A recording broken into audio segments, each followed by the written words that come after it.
Okay, so let's dive into something really key if you're thinking about putting your money to work. Risk.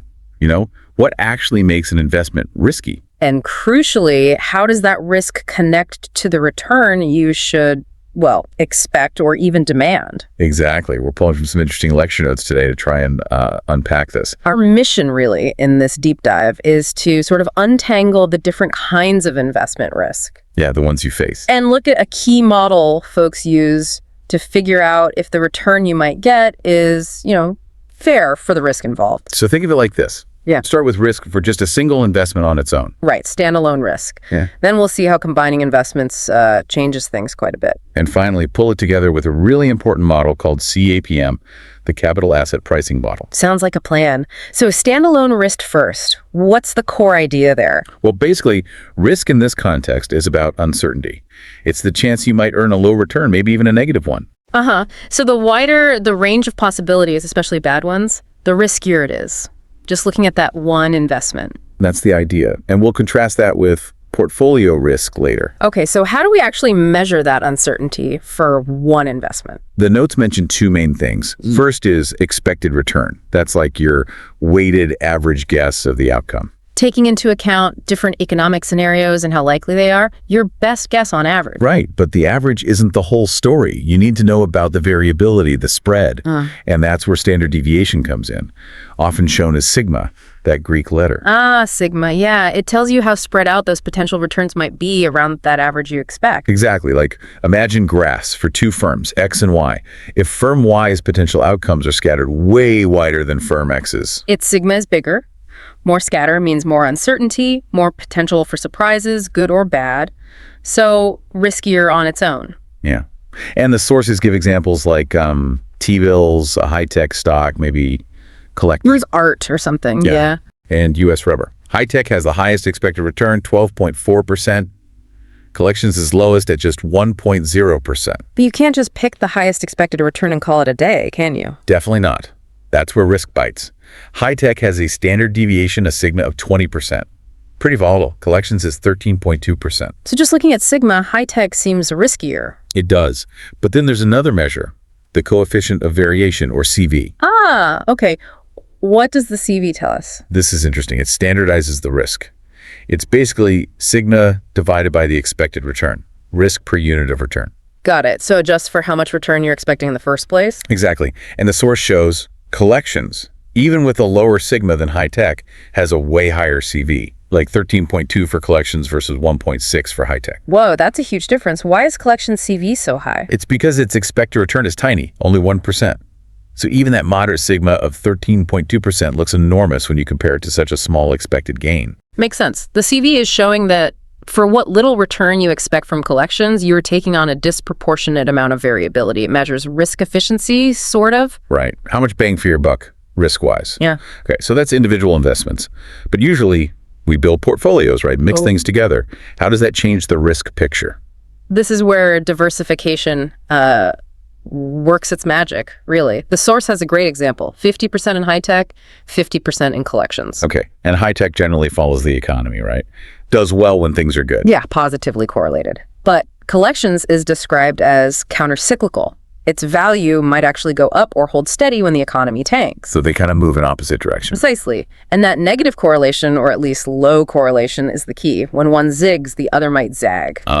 So they cancel each other out volatility-wise. Partially, yeah. The example shows that even though high-tech sigma was 20% and collections was 13.2%, putting them together cuts the portfolio sigma way down to just 3.4%.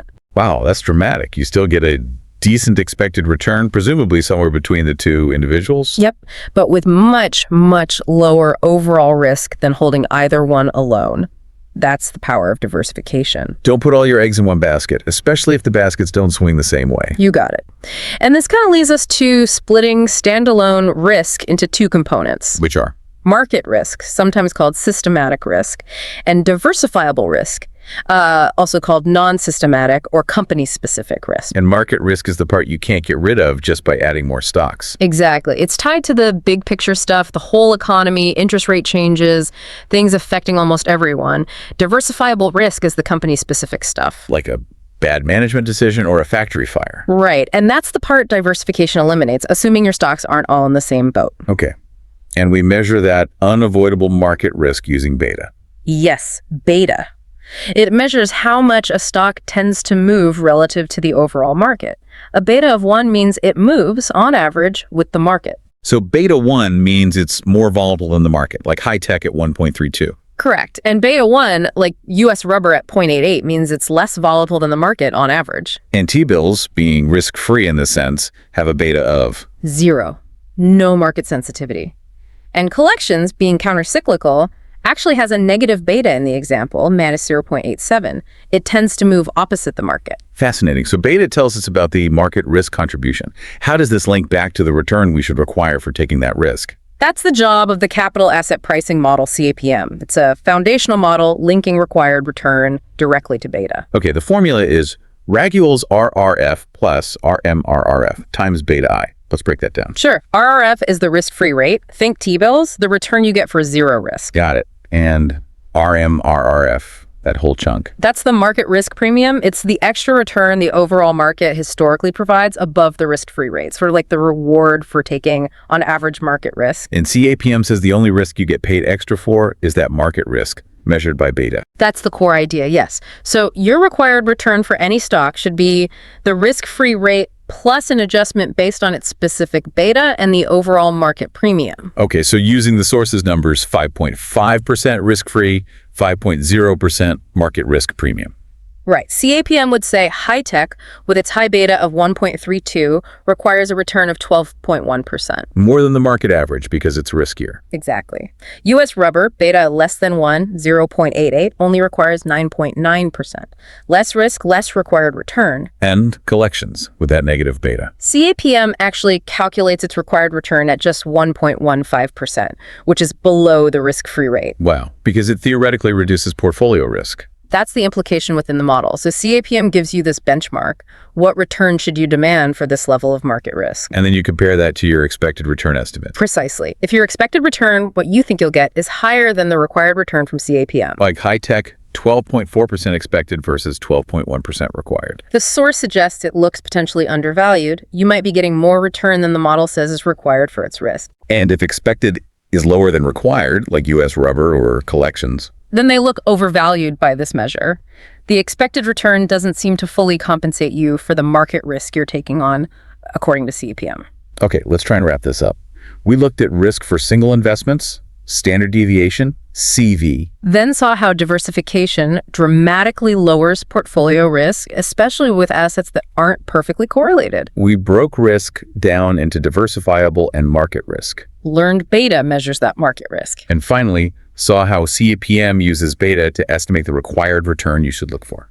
Right. So the big takeaway is to look beyond just the expected return number.